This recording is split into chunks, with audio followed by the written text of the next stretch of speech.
할 차례입니다. 아주 중요한 권리죠. 심지어 막 세뇌 문제까지 출제가 되기도 합니다. 근데 좀 어렵죠. 어려우니까 뭐 우리 늘 그렇죠. 어려운 거는 딱 시험에 나오는 거 위주로만, 기본이 되는 거 위주로만 정리하시고, 내가 생각 너무 어렵다 생각되는 거, 이런 것들은 다 제끼세요. 안 나올 거다라고 생각하고 제끼시면 마음 편하죠. 자, 저당권은 채권자가 채무자 또는 제3자, 물상 보증인이라고 부르죠. 채무 담보로 제공된 부동산이나 그 목적물을 관념상으로만 지배한다고 말합니다. 관념상으로 지배한다는 건 머릿속으로만 지배하는 거예요. 채권자 입장에서 채무자가 돈을 갚지 않으면 이 물건을 경매해야지 라고 생각하는 걸 관념상으로 지배한다라고 말을 합니다. 그리고 나중에 변제를 안 하면, 돈을 안 갚으면 목적물을 경매에 넣어서 그 경매 대가로부터 우선 변제를 받겠죠. 이런 걸 저당권이랍니다. 그래서 저당권자는 그 객체인 목적물을 점유하지 않는다는 특징이 있습니다. 주로 약정담보물권이고요. 유치적 효력은 없죠. 점유 안 하니까. 따라서 저당권은 등기 등록을 통해서 반드시 공시를 해야 되고요. 그 결과 등기 등록이 가능한 것만 저당권의 객체가 됩니다. 담보물권의 통일성은 당연히 인정이 되겠지요. 다만 특히 요거 근저당권은 부종성이 예외, 부종성이 완화되어 있습니다. 타인 물건에 대한 저당권만 인정되고 원칙적으로 내가 내 물건의 저당권을 가지고 있을 수는 없죠. 그게 원칙입니다. 자, 저당권은 주로 약정담보물권이라고 했으니까 법률 행위를 통해 성립하죠. 이때 법률 행위는 두 가지입니다. 돈 밀리는 행위, 금전 소비대차 계약이라고 부르죠. 또 하나가 저당권 설정. 그러니까 법률 행위, 즉 계약이 두 가지가 있는 거예요. 금전 소비대차 계약과 저당권 설정 계약, 이 두 가지가 있고, 저당권 설정 계약에 기초해서 저당권 등기를 하면 저당권을 취득하게 됩니다. 자, 이때 소비대차 계약의 당사자는 채권자와 채무자가 될 것이고요. 설정 계약의 당사자는 설정자와 저당권자 이렇게 될 텐데요. 이제 등기까지 해야 되는데, 이때 저당권자와 채권자는 동일인인 게 원칙입니다. 당연히 부종성 때문에 저당권자는 원칙적으로 채권자에 한해요. 다만 예외적으로 채권자가 아닌 제3자가 저당권자로 등기되더라도 유효한 경우가 생기죠. 자, 일단 저당권자는 원칙적으로 채권자에 한한다. 반면에 설정자는 채무자일 수도 있고 제3자일 수도 있다. 제3자가 누구죠? 물상보증인. 이게 원칙이다. 따라서 채무자가 아닌 자가 채무자로 등기됐으면 무효등기가 원칙이고요. 또 채권자가 아닌 제3자가 저당권자로 등기된 경우, 이것도 원칙적으로 무효가 되는 거예요. 다만 여기 예외가 있다. 제3자 명의로 저당권이 등기가 되는데 채권자, 채무자, 제3자 사이 합의가 있고, 그 다음 제3자에게 그 채권이 실질적으로 귀속되었다. 이걸 이제 다른 말로 이렇게도 최근에 말합니다. 채권자와 제3자가 불가분 관계에 있다. 이렇게도 말을 합니다. 채권자와 제3자가 불가분 관계에 있다. 자, 어쨌든 이렇게 제3자 명의로 저당권 등기가 되어 있다 하더라도 당사자 간에 합의가 있고 채권이 실질적으로 제3자에게 귀속된 경우, 즉 채권자와 제3자가 불가분의 관계에 있는 경우, 이럴 때는 예외적으로 제3자 명의의 저당권 등기도 유효하다. 이렇게 본다라는 거 기억하시기 바랍니다. 저당권의 객체는 부동산과 지상권 전세권입니다. 민법상 저당권의 객체는 부동산과 지상권 전세권이다. 그 다음 저당권에 의해서 담보되는 채권, 원칙이 금전채권이지만 꼭 금전채권만 되는 건 아닙니다. 나중에 변제기에 또는 저당권 실행 당시에 금전채권으로 바뀔 수 있으면 얼마든지 저당권으로 담보할 수 있고요. 현재 존재하지 않지만 장래 발생하는 채권에 대해서도 저당권이 가능합니다. 특히 장래 발생하는, 이건 발생입니다. 불특정 채권, 장래 발생하는 증감 변동하는 불특정 채권을 담보하기 위한 근저당권이라는 것도 마련이 되어 있죠.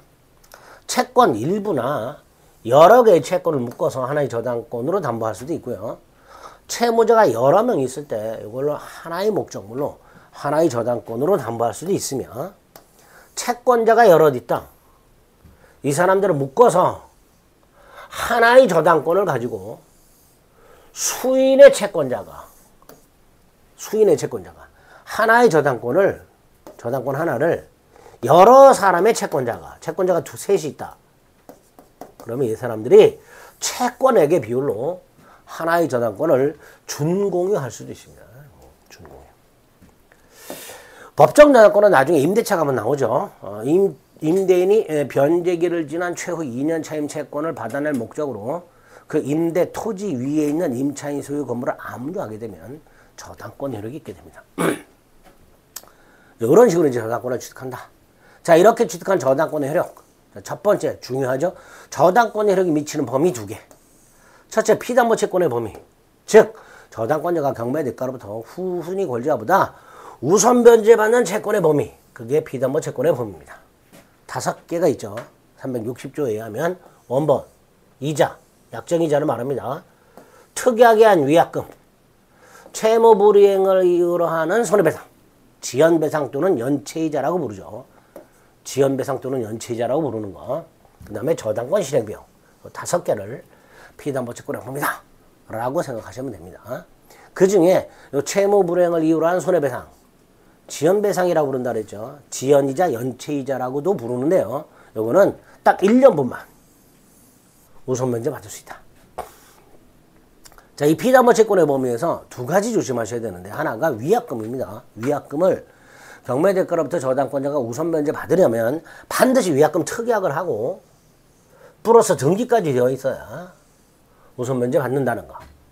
반면에 지연배상은 등기하지 않아도 되고요. 다만 1년분에 한해서만 우선 면제 받는다는 거. 그 정도 기억하시면 돼요. 자, 요때 1년분이라는 제한은 저당권자가 후순위 권리자와 같은 제3자에 대한 관계에서 경매 대가로부터 우선 면제 받는 게 1년분에 한한다라는 제한입니다. 저당권자의 제3자에 대한 관계에서의 제한일 뿐, 채무자가 저당권자에게 나 연체이자 1년분만 갚을래라고 대항할 수 있는 것을 규정한 건 아니라는 거. 뭐 그 정도 기억하시면 됩니다. 중요한 게 목적물의 범위죠. 즉, 저당권자는 어디까지 경매를 넣을 수 있으며 경매법원은 어디까지 매각 허가 결정할 수 있고, 그래서 그 결과 경락인은 어디까지 소유권을 취득하는가. 이게 목적물의 범위인데요. 일단 기본이 뭐예요? 부합물과 종물에도 저당권 효력이 미칩니다. 물론 임의 규정이기 때문에 당사자가 다른 약정 얼마든지 할 수는 있어요. 어쨌든 원칙적으로 저당 목적물은 이 부합물 종물에도 저당권 효력이 미칩니다. 두 번째, 저당 부동산이 과실이 돼서는 어떻게 되는가? 예컨대 101호가 압류되어 있는데 여기에 저당권이 설정되어 있는데 이 101호에 월세, 차임이 있더라. 이런 게 과실이죠. 이거 누가 수취하는가? 이게 과실의 귀속인데요. 일단 원칙적으로 과실에 대해서는 저당권 효력이 미치지 않습니다. 다만 그 목적물이 압류가 된 후에 수취하는 과실, 이 과실에는 저당권 효력이 미친다. 구별해서 꼭 기억하셔야 돼요. 부합물 종물에는 저당권 효력이 미치는 게 원칙이고, 과실에는 저당권 효력이 미치지 않는 게 원칙이고. 자, 부합물 관련해서는 부합물이라는 것은 저당 목적물의 구성 부분이 된 걸 말하죠. 대표적인 게 주유소 지하에 매설된 유류 저장 탱크 같은 게 있고요. 자, 우리 부합에서 본 게 있죠. 기존 건물에 저당권이 설정이 되어 있는 상태에서 증축이 되었는데 그 증축 부분이 기존 건물에 부합된다면 기존 건물에 설정된 저당권이라는 건 당연히 부합된 증축 부분에도 미치겠죠. 그래서 이런 판례가 나오죠. 뭐가 빠졌네요. 건물의 증축 부분이 기존 건물에 부합하여 별개의 독립물로서 효용을 갖지 못하는 이상 기존 건물에 대한 저당권은 증축된 부분에 효력이 미친다. 그러니까 설령 경매법원이 증축 부분을 경매 목적물로 평가하지 않고 경매에서 누락을 했다 하더라도 당연히 경락인은 부합된 증축 부분의 소유권을 취득하겠죠. 임의 규정이라고 말씀을 드렸고요. 3번, 토지에 관한 저당권의 효력은 토지의 부합물 종물에도 미치겠죠. 그런데 토지 외 건물, 보전 등기된 수목이 있다는 임목, 명인 방법을 갖춘 수목이 있다는 미분리 과실, 농작물, 미채굴 황물, 이런 놈들은 토지의 부합물도 아니고 종물도 아니니까 당연히 토지 저당권의 효력이 미치지 않는다. 이렇게 되겠죠. 자, 부합물 됐고요. 종물 종된 권리, 여기도 저당권 효력이 미치죠. 자, 종물 종된 권리에서는 종된 권리로 조심하세요. 건물에 대한 저당권이라는 어디에도 미쳐요? 그 건물 소유를 목적으로 하는 지상권 또는 임차권에도 미치죠. 자, 요거는 타인 소유 토지 위의 건물을 생각하시면 돼요. 갑소유 토지 위에 우리 건물을 갖고 있고 건물에 저당권이 설정이 되어 있을 때 저당권, 우리 땅에 대해서 갖고 있는 지상권 또는 임차권이 있겠지. 그 지상권 또는 임차권에 저당권이라는 게 미치고, 이게 아파트로 가면 전유 부분 101호 거기에 설정된 저당권이라건 어디에도 미친다. 대지 상권에도 미치니까 전유 부분을 경락받은 사람은 모두 취득한다. 대지 상권도 취득한다. 이렇게 되겠죠. 과실은 압류 후 과실에 미치다 그랬고요. 그 다음 그 목적물이 멸실훼손 공용징수된 경우, 이 공용징수는 강제 수용만을 말합니다. 협의 수용 말고요. 그 다음에 멸실훼손 공용징수되었을 때 그 소유자가 받게 될 그러니까 설정자겠죠. 금전기타 물건, 이걸 뭐라 그러죠? 가치변형물. 화재보험금이라든가 수용보상 같은 것들. 요 가치변형물에 대해서 우선 변제받는 걸 물상 대위라고 그런다 그러죠. 자, 목적물이 일단 멸실훼손 공용징수돼야 돼요. 그러니까 목적물이 임대된 경우 차임, 목적물이 매각된 경우 매매대금, 이런 경우에는 당연히 물상대위 인정이 안 되겠죠. 또 강제 수용을 말하기 때문에 협의 취득 보상금에 대해서도 물상대위가 인정되지 않습니다. 자, 동그라미 1번. 물상대위가 인정되려면요, 그 가치 변형물이 설정자에게 지급이나 인도가 되기 전에 압류가 돼 있습니다. 그래야 특정을 해놓죠. 그렇죠? 설정자의 다른 재산과 섞이지 않도록 지급 전에 압류를 해야 되는데, 이 압류는 반드시 저당권자가 할 필요는 없습니다. 제3자에서 압류가 돼 있다면 여전히 물상대위 할 수 있다. 근데 저당권자든 제3자든 압류를 하기 전에 그 보상금 따위의 채권이 타인에게 이전됐을 때는 어떻게 되느냐. 자, 이때도 마찬가지입니다. 이전이 됐다 하더라도 지급이 되기 전까지는 여전히 압류해서 물상대위 할 수가 있다. 3번 어떻게 행사하다는가? 보상금 청구권이나 화재보험금 청구권 따위를 압류해서 지급을 못하도록 법원으로부터 명령을 받는 거예요. 그 채권 이전 명령, 이게 정보 명령이에요. 이런 걸 신청하거나 또는 수용이 됐는데 설정자가 대토를 받았는데 그 대토가 만약에 경매가 된다. 그러면 경매 절차에 뛰어가서 배당을 요구함으로써 자신의 물상대위권을 행사하게 됩니다. 화재보험금이나 수용보상금에 대해서는 지급 전 압류가 되고요. 그 가치변형물이 경매가 되는 경우에는 배당 요구 종기까지 배당을 요구하는 방법으로 물상대위권을 행사했기 때문에, 만약에 압류 전에 지급이 되어버렸다. 배당 요구 종기까지 배당을 요구 안 했다. 그래서 더 이상 물상대위권을 행사할 수 없는 경우, 이때는 당연히 우선변제권 행사할 수 없다. 이렇게 되죠. 그래서 저당권자가 물상대위권을 행사하지 않고 따라서 보상금에 대해서 우선변제를 받을 수 없어. 그 상태에서 그 보상금 따위가 다른 채권자가 받아갔다. 저당권자가 물상대위권을 행사하지 않고 민기적거리고 있는 사이에 그 보상금이나 보험금을 다른 채권자가 받아갔다. 역시 부당이다 반환 청구도 할 수가 없습니다. 다른 채권자이다. 그런데 그 보상금이나 보험금을 소유자가 받아갔다. 소유자. 예컨대 채무자 또는 물상 무증인이 받아갔다. 이때는 부당이득 반환 청구할 수 있다. 이렇게 됩니다. 딱 요것만 기억하시면 돼요. 물상대위권 행사하지 않고 있는 동안에 보험금이나 보상금을 다른 채권자가 받아갔을 때는 부당이득 반환도 청구할 수가 없다.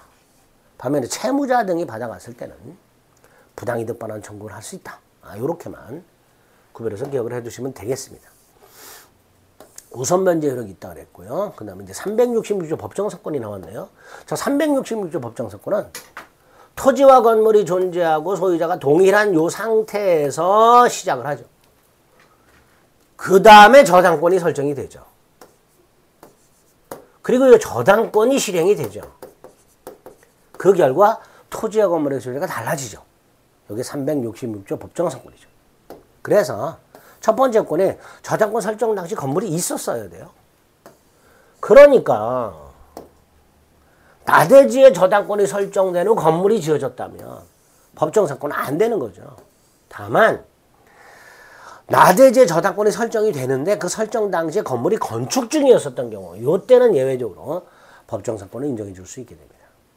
두 번째, 저당권 설정 당시 건물이 있었다면 그 건물은 무허가 건물도 되고 미등기 건물도 됩니다. 법정상권 인정이 됩니다. 또 저당권 설정 당시 건물이 있었다면 저당권을 실행하기 전에 건물의 개축, 증축, 철거 후 신축 했다 하더라도 법정상권은 당연히 성립을 하되, 다만 그 법정상권의 부험이 존속기한이라든가 등등은 당연히 때려부시기 전 구건물을 기준으로 해야죠. 설정 당시 그 건물을 기준으로 정해야 되겠죠. 조심해야 될 게 4번이죠. 동일인 소유의 토지와, 키워드로 기억하세요. 토지와 그 위의 건물에 공동저당이 설정해요. 공동저당. 그 후 건물이 철거 되고 다른 건물이 신축. 여기 키워드입니다. 토지 건물 공동저당권 건물 철거 후 신축. 이런 말 나오면 법정상권 인정 안 된다라는 거 기억해야 돼요. 자, 두 번째 요건이 저당권 설정 당시 건물이 있어야 되는 게 첫 번째 요건이죠. 두 번째 요건은 소유자가 동일해야 돼요. 저당권 설정 당시 동일하기만 하면 돼요. 그러니까 실행 당시 소유자가 달라도 되죠. 갑소유 땅과 갑소유 건물이 있고, 갑소유 땅, 갑소유 건물, 이 첫 번째죠. 그 다음에 을이 토지장권을 취득하고 그 상태에서 병이 건물을 샀다. 그럼 토지와 건물의 소유자가 달라진 상태죠. 그 상태에서 저당권이 시행됐다 하더라도 토지와 건물의 소유자가 동일한 상태에서 저당권이 설정됐기 때문에 법정상권이 인정이 되는 거예요. 그래서 건물 소유자인 병, 법정상권을 취득하게 됩니다.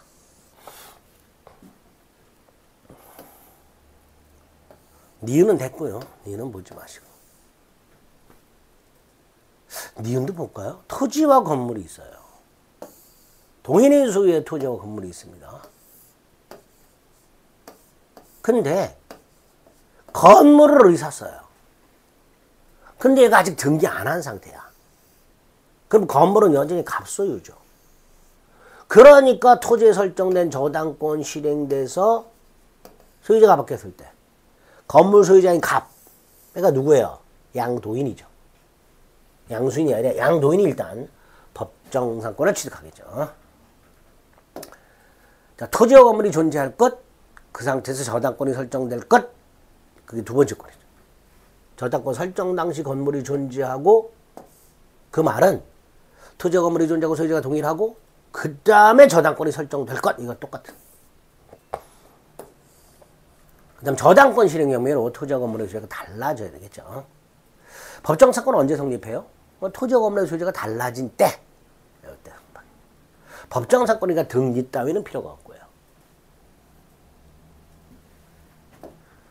만에 하나 이렇게 예를 들어서 갑소유 땅 갑소유 건물이 있는데 이 상태에서 저당권이 설정이 되고 토지저당권, 그 저당권이 실행이 돼서 건물 소유자가 등기 없이 법정상권을 취득한 상태에서 건물을 양도했다. 이거 지상권에서 봤죠? 법정사건이 성립한 후 건물이 양도됐다. 건물 양도 속에 지상권 양도도 포함된다. 건물 양수인은 건물 소유권 이전 등기해야 되고 지상권 이전 등기해야 된다. 결국 법정사건이 붙은 건물의 양수인은 지상권 등기 권리자니까 지상권 등기 의무자인 토지 소유자가 철거를 청구하는 것은 안 된다. 뭐 이런 것들이 다시 한번 기억이 나셔야 되겠죠. 법정사건은 유상을 원칙으로 합니다. 그래서 법정 지상권이 성립한 때 지료지급 의무가 생겨. 하지만 지료액은 나중에 협의나 법원의 결정에 의해서 정해지게 되고요. 결정 전에는 지료연체가 있을 수 없으나 지료액이 결정이 되면 소급을 하기 때문에 결정 후 2년 연체가 아니라 결정 전후에 걸쳐서 2년 연체하면 지상권 소멸을 청구할 수 있게 됩니다. 지상권 효력을 보고 있고요. 366조의 보완적인 게 365조죠. 뭐죠? 갑소유 나대지의 저당권이 먼저 설정이 되고 건물이 지어진 경우에는 법정상권이 인정이 안 되니까 그 건물이 철거되는 문제가 생기죠. 그러니까 건물 철거를 좀 방지할 목적으로 마련된 게 365조 토지저당권자의 토지 건물의 일괄경매권이다 라고 생각하시면 돼요. 의 토지를 목적으로 저당권을 설정된 후 그 설정자가 건물을 축조. 이때 토지정가자는 토지만 경매할 수도 있지만 토지 건물을 일괄해서 함께 경매할 수도 있습니다. 물론 건물 경매 대가에서는 우선 면제를 받을 수 없도록 해놨습니다. 성질, 권리입니다. 의무가 아닙니다. 일괄 경매 요건이 갖춰졌다 하더라도 토지정권자는 토지만 경매할 수도 있습니다. 일괄 경매권을 행사할 의무 따위는 없다. 자, 행사 요건. 토지 일단 저당권이 설정이 되고 나서 건물이 지어져야 되죠. 그 두 번째, 요 건물을 누가 지었나 문제. 설정자가 지어서 설정자가 소유하고 있는 경우가 원칙이지만 대법원 제3자가 지었는데 나중에 설정자가 소유가 된 경우 요때도 일괄경매를 인정하고 있습니다. 원칙이 토지 저당권 설정자가 건물을 지어서 소유하는 게 원칙이지만 판례는 설령 제3자가 건물을 지었다 하더라도 그 건물이 나중에 설정자 소유가 되면 이때도 일괄경매가 가능하다 이렇게 보고 있습니다. 효과. 경매법원은 당연히 토지와 건물을 동일인에게 매각하게 해야 되고요. 그 다음 건물 경매 대가에서 우선 변제 받을 권리가 없다. 이런 것들을 효과에서 기억하시면 되겠습니다.